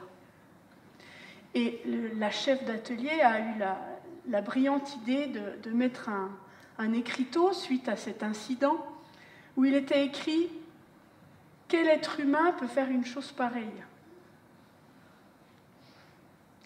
Voilà, c'est ça l'humanité aujourd'hui dans une usine. Quel espace de parole on a donné à ces nanas? Rien. Zéro. Donc elles ne sont pas au baloche, elles sont au chômage. Donc pour elles, ça sera plutôt une valse triste.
quand il se passe des choses comme ça, là, en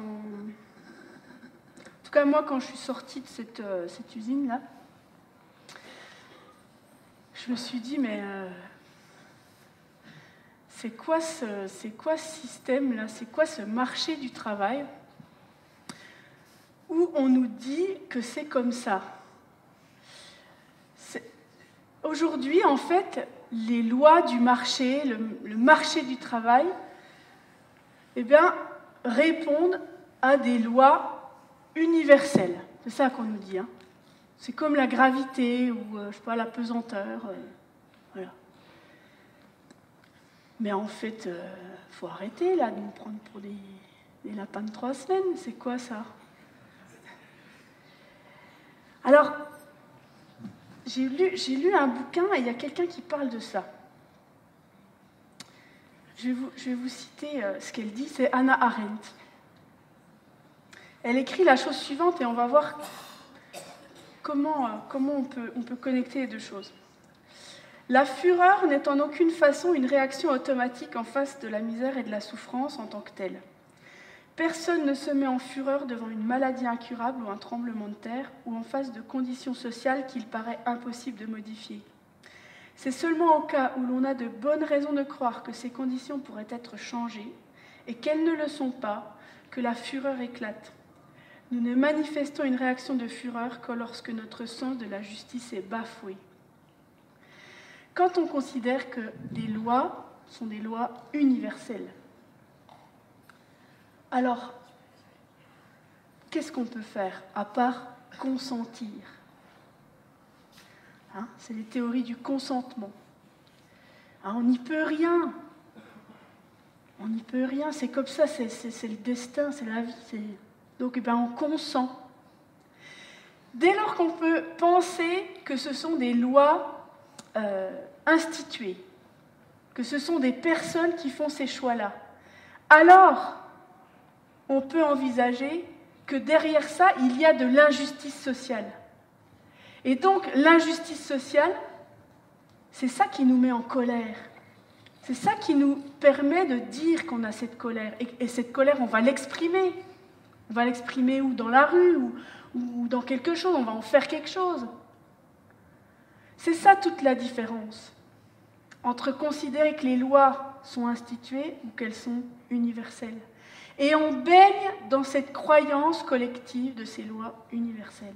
On n'y peut rien. Mais attention, il n'y a pas de jugement dans ce que je dis. Moi, la première, quand la chaîne part en Roumanie et que je vois ce qui se passe, est-ce que je monte le bras levé sur ma table de tri en disant, je ne sais pas quoi, révolution, non, je ne fais pas ça, parce que je suis toute seule, parce que je n'ai pas un rond et que je suis en intérim, parce que il faut que j'en gagne, et que je me dis, si je dis quelque chose, demain, j'ai plus de boulot. Puis j'ai la trouille, en fait. Je suis dans la peur. Alors, il y a quelqu'un qui va plus loin aussi que ce système-là. Hein. Donc, on est pris dans ce système consentement, mis en place. Mais Christophe Dejour, il est où, tiens? Il a écrit ça. Christophe Dejour, Souffrance en France, la banalisation de l'injustice sociale. Lui, il va plus loin, il nous dit,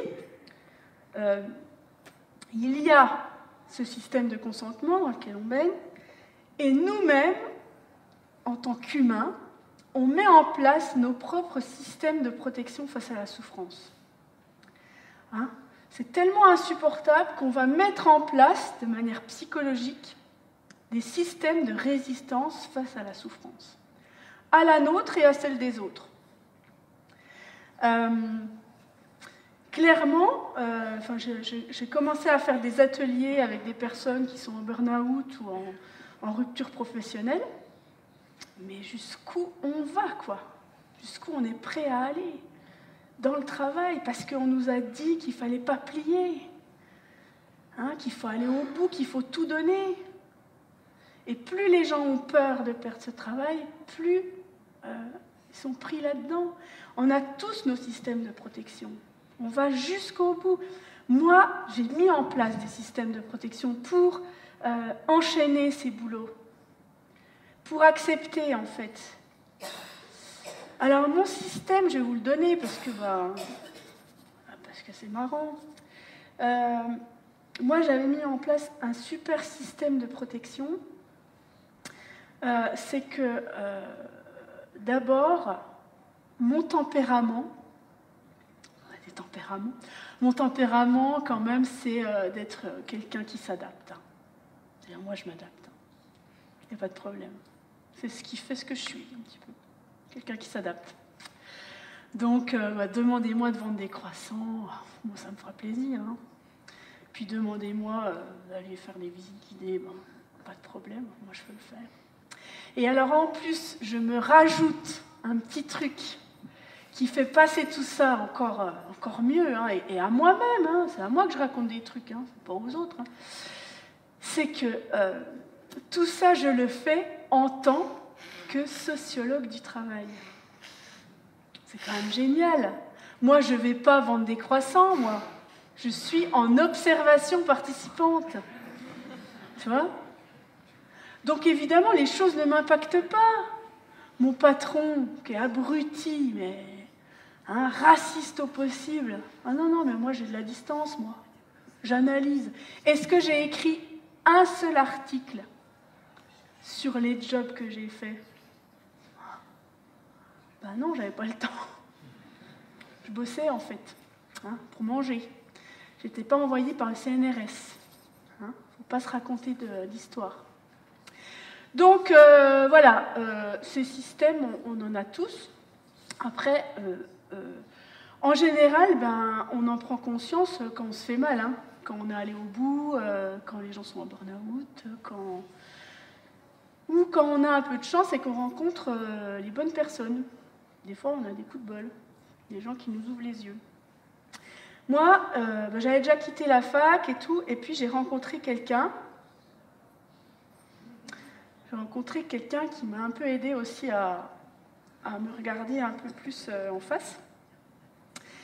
J'ai rencontré un petit clown, enfin une petite clown, une nana. Alors, je vous explique un petit peu comment je l'ai rencontrée. Ça n'a pas grand-chose à voir avec le travail à la base, mais voilà.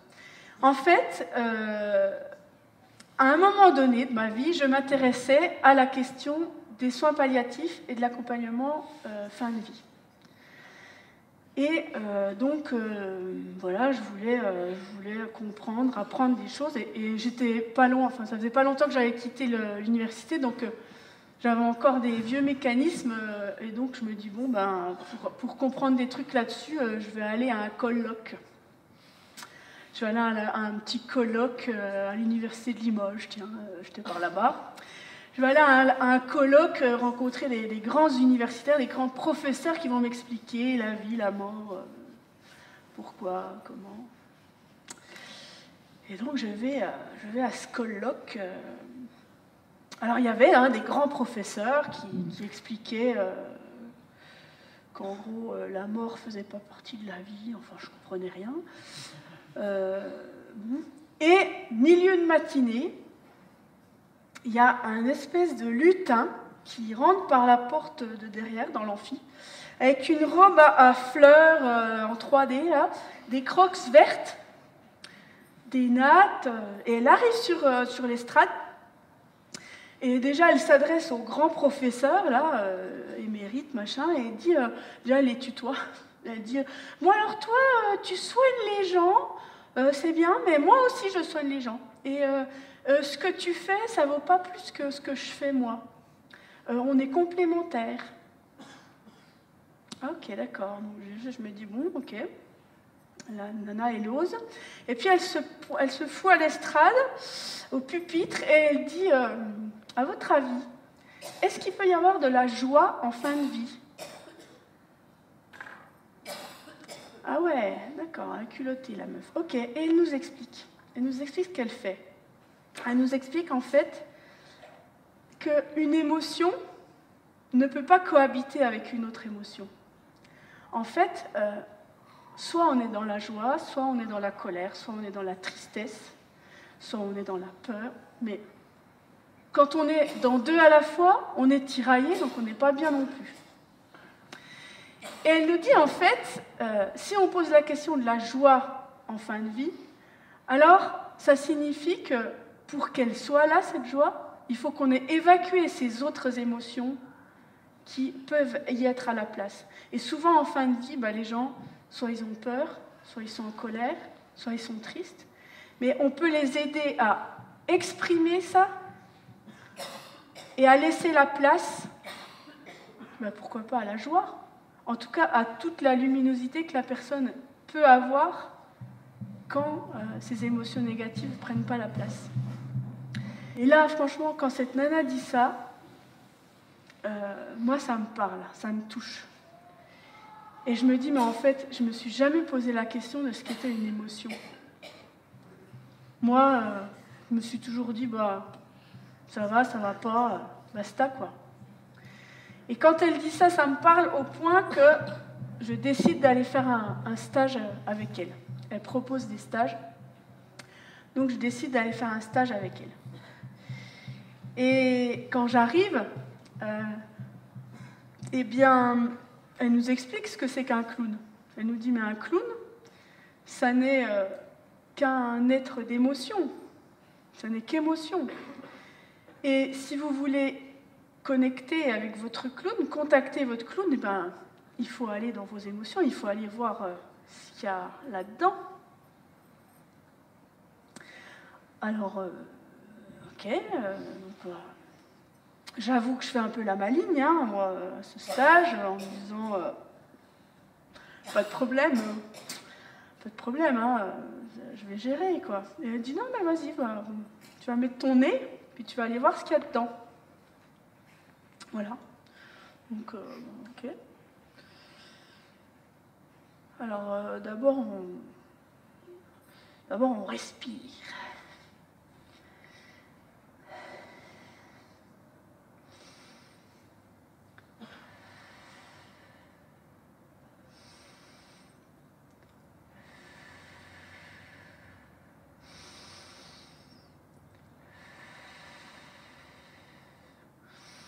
Il faut chercher dedans. Il faut chercher dedans comment on est, quoi.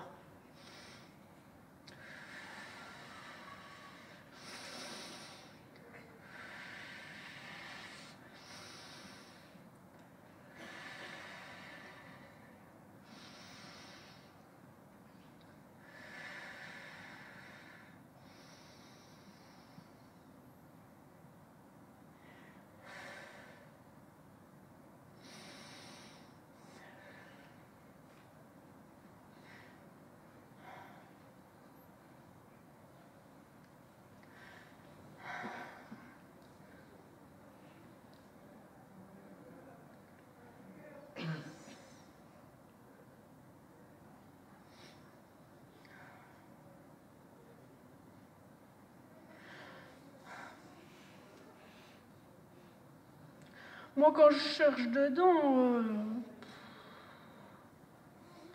moi, je suis triste. Qu'est-ce que je suis triste?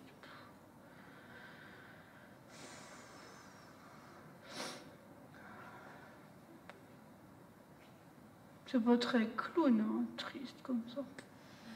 Pas très... Alors là, elle me dit... va voir sous la tristesse, souvent, il y a d'autres trucs. Ok. Très bien.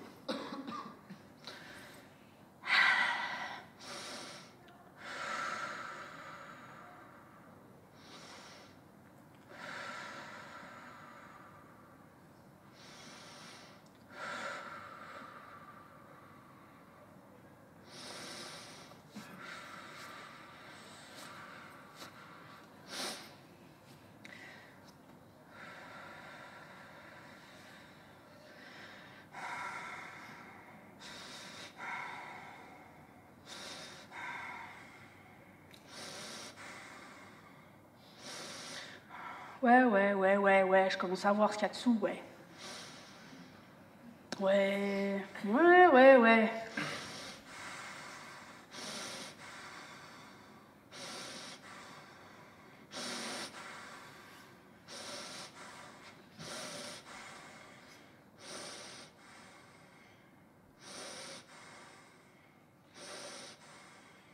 Parce que moi, ça fait peut-être un moment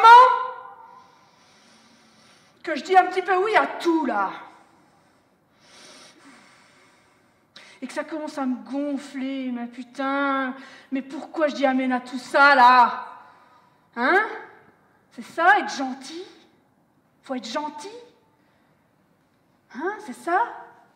Faut dire oui, oui, tu me donnes un travail, oui, oui, je le prends, moi. Ben oui, j'ai tellement peur.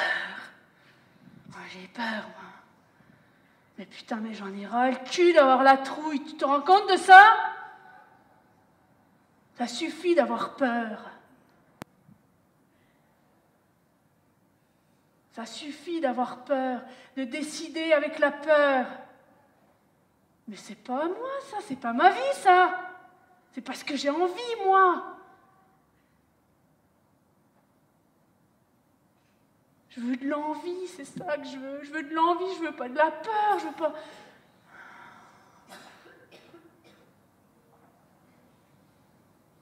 Alors, on va dire que ça suffit, là. Hein? Tout ça, là. Maintenant, je vais faire ce que j'ai envie de faire. Et je vais dire ce que j'ai envie de dire. Oh, le truc de dingue. Et même que des fois, et souvent même, je vais dire non. Tu veux pas faire? Non. Ben non, je peux pas, excuse-moi, mais là, j'ai pas envie. Puis ça m'intéresse pas. Je vais même dire des fois, ben non, ça m'intéresse pas. Oh putain. Et je vais faire ce que j'ai envie de faire. Par exemple, un truc de dingue, je crois que j'ai envie de faire une conférence gesticulée. Eh bien, je vais la faire. Je vais la faire pour dire, et si par hasard ça permet à d'autres de dire, putain, voilà, c'est... Voilà. Ça fait du bien, tu vois, quand le truc là, alors attention, hein, pas magique, c'est encore, mais merde quoi, faut que ça sorte un petit coup là, hein, ça. Alors, ce petit clown, je l'ai pas rencontré n'importe quand, évidemment, hein. C'est la vie que ça fait ça. C'est en plein quand je connectais aussi le réseau repas, dis donc. Et le réseau repas, je vous ai dit, hein, immersion des entreprises qui choisissent, qui prennent des décisions autrement, qui mettent l'humain à une autre hauteur, voilà, la santé de l'humain, c'est plus important que la santé de l'entreprise. Et puis où les gens décident, où les gens sont responsables de leurs choix et les assument et les appliquent et vont au bout. Et donc, quand je rencontre ce clown, c'est le moment aussi où je fais des stages en entreprise. Et écoutez, je me retrouve dans une entreprise du réseau repas en stage qui fabrique des yourtes. Dis donc. Oh, déjà, c'était un petit peu loin du monde universitaire. Et me voilà, j'arrive dans cette boîte, hein, où donc 10 personnes jeunes, dynamiques, motivées, fabriquent des yourtes. Et là, on me dit, écoute, ton stage, hein, tu es là 5 semaines, tu vas fabriquer une couronne de yourtes. Alors là, clairement, je dis non. Je dis non, moi non. Enfin, pas un. Évidemment, dirigé par ma peur, hein, pas dirigé par une envie. Dirigé par ma peur, je dis non. Alors, moi, je suis une fille. On m'a toujours dit, tu ne t'approches pas des objets coupants et contondants. Donc là, ta scie radiale, moi, je ne m'approche pas. Alors, Joseph, qui travaille dans l'atelier, me dit, écoute, quand même, y a les sécurités, il y a tout ce qu'il faut, t'as pas de problème psychomoteur. Il me dit, ça se dirige bien tout ça. Je dis oui, ça va. Il me dit, eh ben, tu vas couper des planches. Je dis, non, mais moi, j'ai jamais fait ça. Il me dit, pour faire cette couronne, tu vas commencer par couper des planches. Et il fout en route la scie, là, et vas-y, et oh putain, c'est trop bien. J'ai jamais fait ça, c'est trop bien. Et je coupe des planches, et je rabote mes planches, et là, je colle. Hein, on rabote tout ça, on ponce, on travaille, et je te vernis. Je te fais une couronne. Oh là là. Le truc, je grave mon prénom dedans. Et bien honnêtement, je pense que je suis plus fière de cette couronne de yourte que de ma thèse de doctorat. Mais ça a tellement de sens. Je finis ce stage et j'ai un bilan avec mon référent. On avait des référents dans les entreprises comme nous. Et donc, entretien en bilan. Et là, Clément, mon référent, m'emmène dans son bureau, c'est-à-dire le champ devant l'atelier, pose deux chaises, se met en face de moi et me dit alors, bilan, comment est-ce que tu vas ? Waouh ! Eh ben, on ne m'avait jamais posé cette question vraiment dans tous les jobs que j'ai faits là.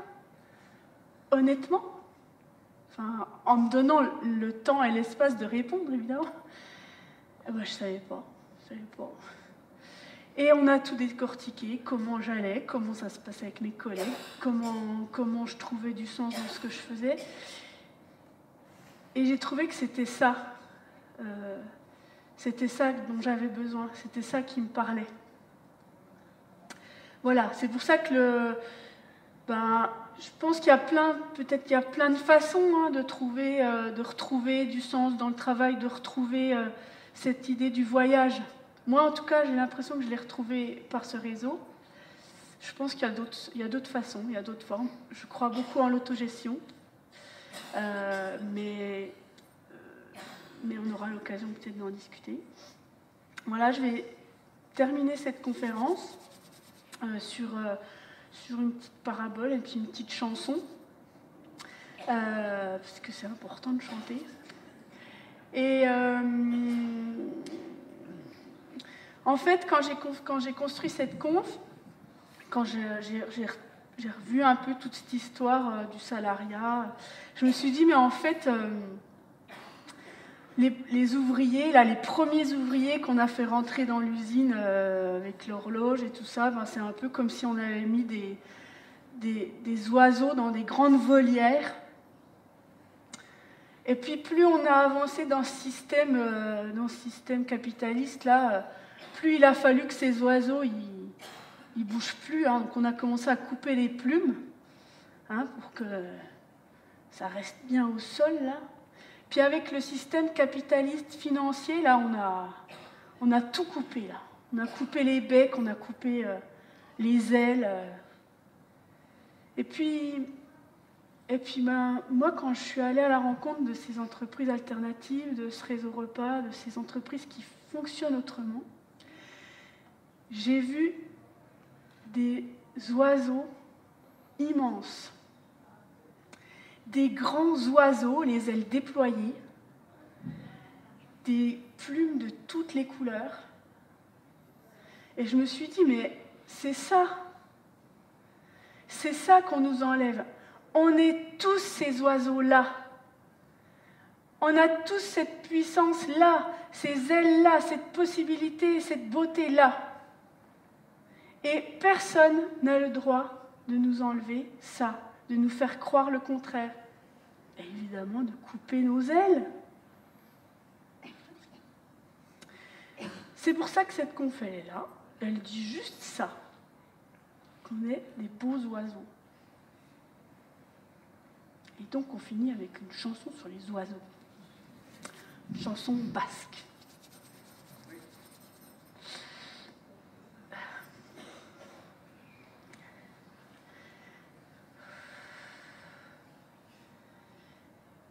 Egoa keba keba niskio ne wi ai sangosen.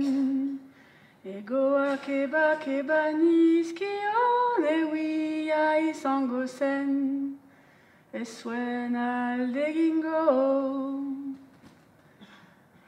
Baina norella.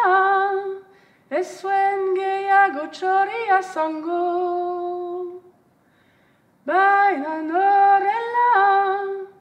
Eswen gehiago txoria zango. Eta nik txoria nuen maiten. Eta nik txoria nuen maiten. Si je lui avais coupé les ailes, elle aurait été à moi. Si je lui avais coupé les ailes, elle aurait été à moi. Elle ne serait pas partie. Oui, mais voilà, elle n'aurait plus été un oiseau. Oui, mais voilà, elle n'aurait plus été un oiseau. Oui, mais moi, c'est l'oiseau que j'aimais. Oui, mais moi, c'est l'oiseau que j'aimais.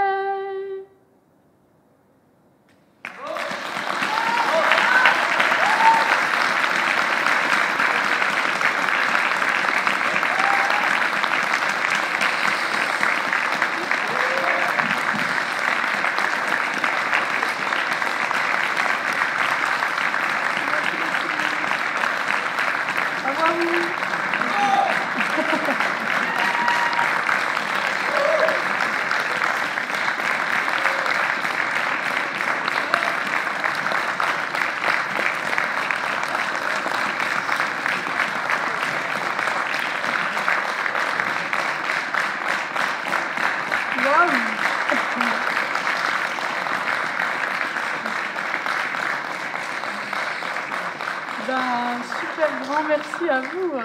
Merci beaucoup. Un grand merci au Carnaval humanitaire pour l'accueil, voilà, l'ambiance. Voilà, je suis un peu dégoûtée de ne pas pouvoir plus m'arrêter. Voilà, c'est un peu dommage, mais voilà, c'est comme ça. L'année prochaine. Mais en tout cas, voilà, merci Paul qui m'a bien accueilli, super. Et puis toute l'équipe, voilà. Bravo.